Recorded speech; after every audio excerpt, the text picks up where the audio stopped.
Yes.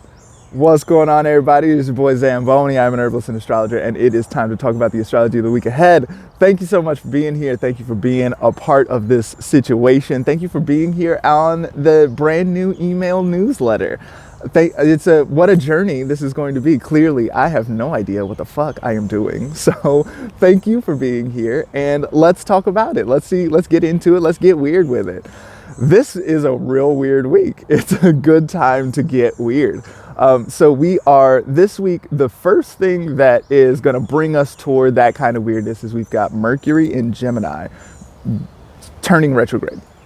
Mercury loves being in Gemini. This is domicile for Mercury. This is one of Mercury's very favorite places to be. This is Mercury at home, able to do Mercury things with mercurial ease. Now, if Mercury was fast and direct, then we would be like, oh, Mercury is able to do all of the Mercury things like sort things or technology or math or communication or transportation, any of these kinds of things. We're going to see those things look good if with Mercury in domicile. That's generally what we'll say about Mercury in Gemini.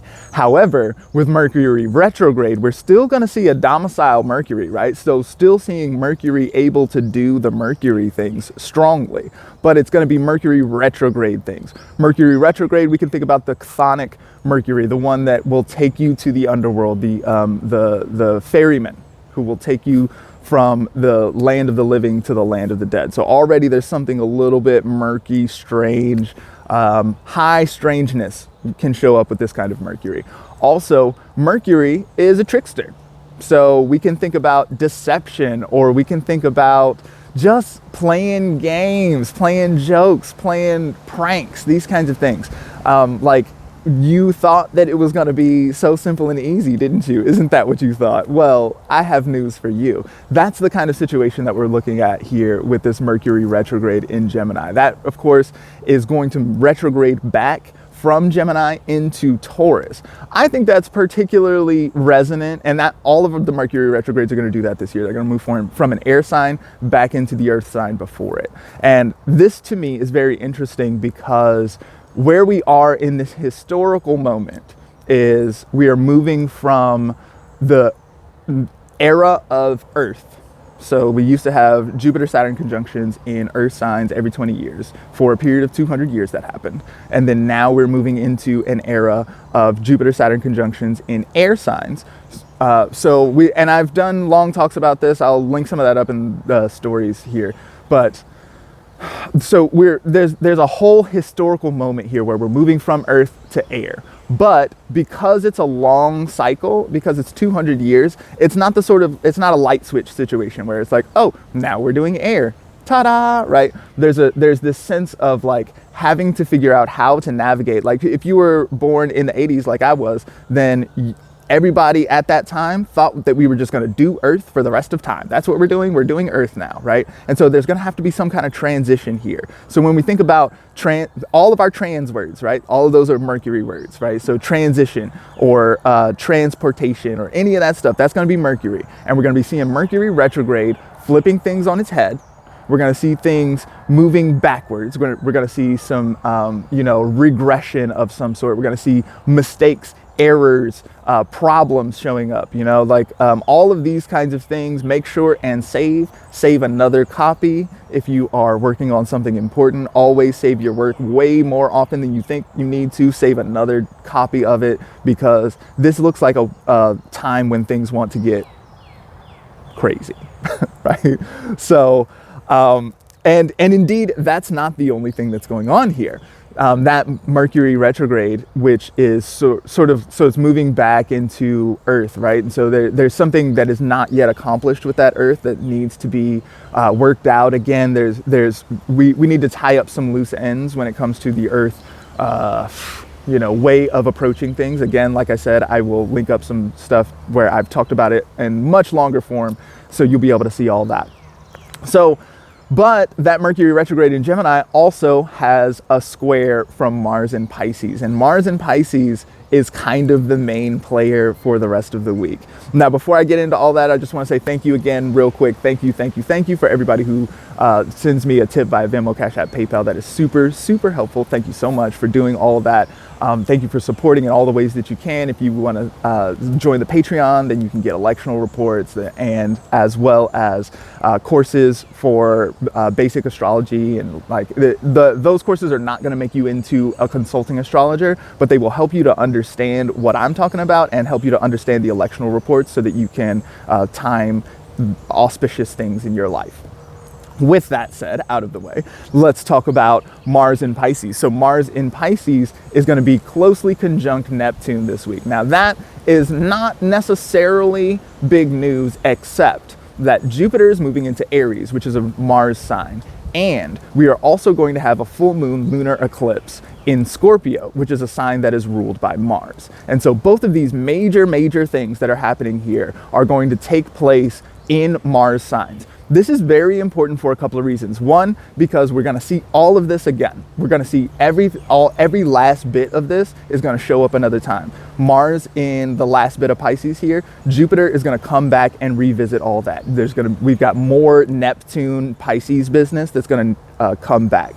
But for right now, Jupiter has moved into Aries, and Jupiter spends about a year in every sign. So this is sort of like a major shift in the entire environment. Jupiter is one of these planets that moves slowly, and so it takes a little bit of time to go through and do its things. And therefore, unlike Sun, Mercury, Venus, for example, which go through and maybe and the moon and maybe speak to like daily concerns and moods and stuff like that, Jupiter and Saturn and everything sort of past that sort of speaks to this sense of like the scene, the stage that is set. That's part of the reason why Jupiter Saturn conjunctions in Earth versus Jupiter Saturn conjunctions in air, that matters, right? Because it speaks to the stage that is set wherein the personal planets can sort of have our basic things happen, right? And so since Jupiter is one of these planets, Jupiter moving into Aries is a big deal. That means we're going to start feeling the Aries things a little stronger than the Pisces things. Now, personally,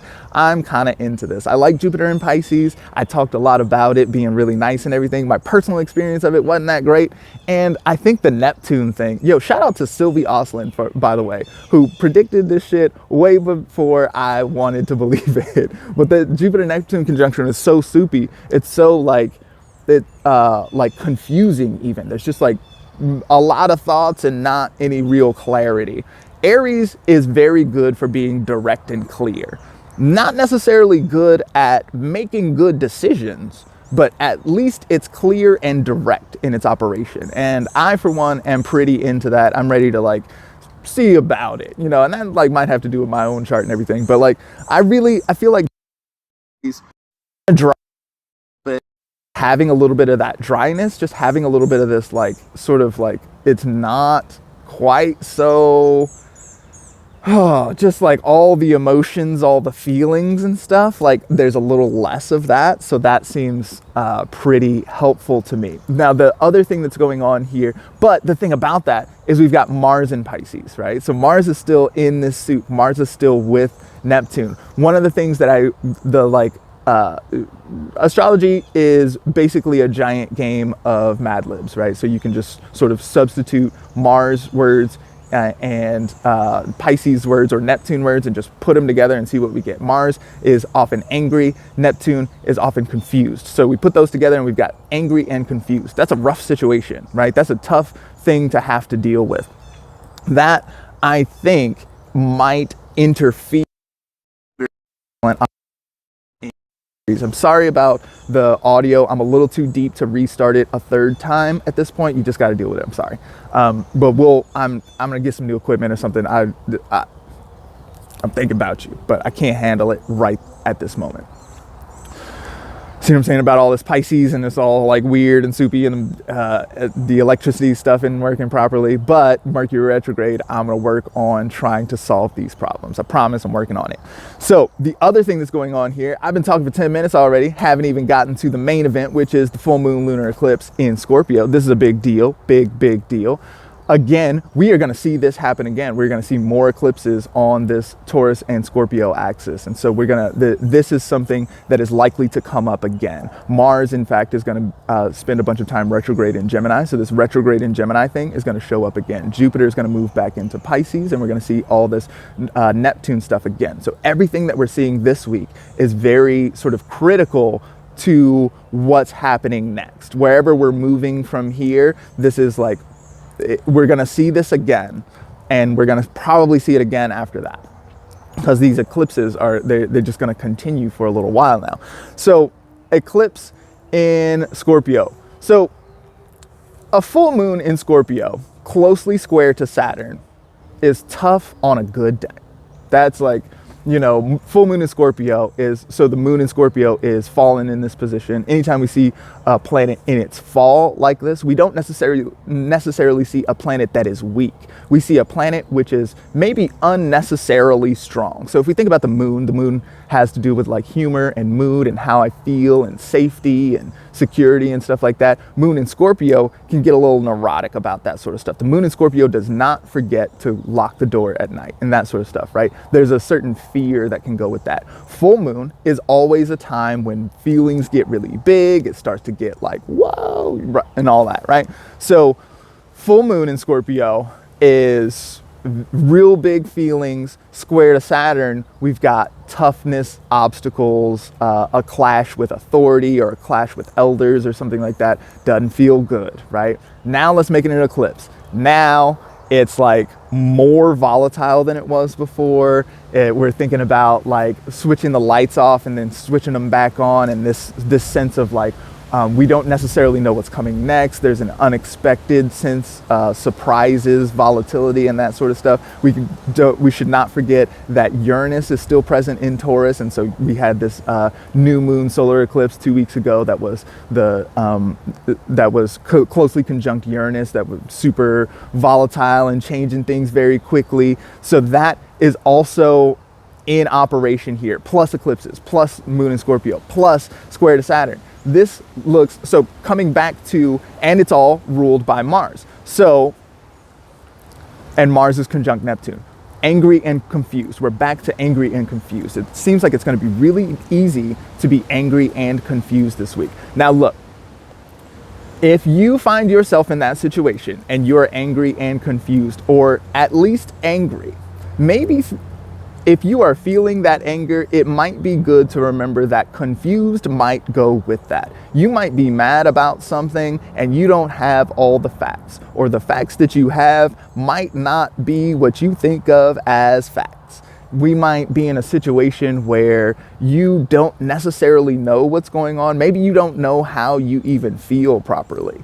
And with that in mind, it's okay to feel your feelings, but this might not be the week to go to war about them. I promise there will be times to go to war pretty soon. Pretty soon Mars is going to move into Aries. We're going to have Jupiter in Aries. We're going to have Venus in Aries. Chiron is there also. So we can really go to war about deep, hard feelings. We can do that. That is in the sky soon, but not this week. This week is a time where we're likely to see wild emotions. We're likely to see a desire to go to war. I don't think this is the week. If you want to win, I don't think this is that week. I don't think you should do it. You know? By the way, I'm talking to me. I'm like in a space where I suddenly have enemies. I like haven't had enemies in a long time. And I suddenly am in this place where like, I think these people might want to do me harm, and I kind of want to do them harm also. And so what I find myself doing is, again, Neptune, fantasy, imagination. I find myself like fantasizing about fighting. And all I'm saying is this week, let it be a fantasy and don't pull the trigger on that. There will be times to do that. And if you are interested in finding times, auspicious times to launch your thing, launch your business, launch your website, launch your war campaign, I have compiled a list of solid elections for you to do all of these things and more. There are good times to wait in there as well, so maybe check that out on my Patreon. Thank you as always for being here with me. Thank you for rocking with me through this angry and confusing time. I super appreciate all of you. Thank you for being here. I love this community. Thank you for being a part of this whole situation on the email newsletter and all that. Thank you, thank you, thank you, thank you, thank you, thank you, thank you, thank you, thank you. I don't know if y'all get tired of me saying that, but I don't get tired of being grateful for y'all. I will see you next.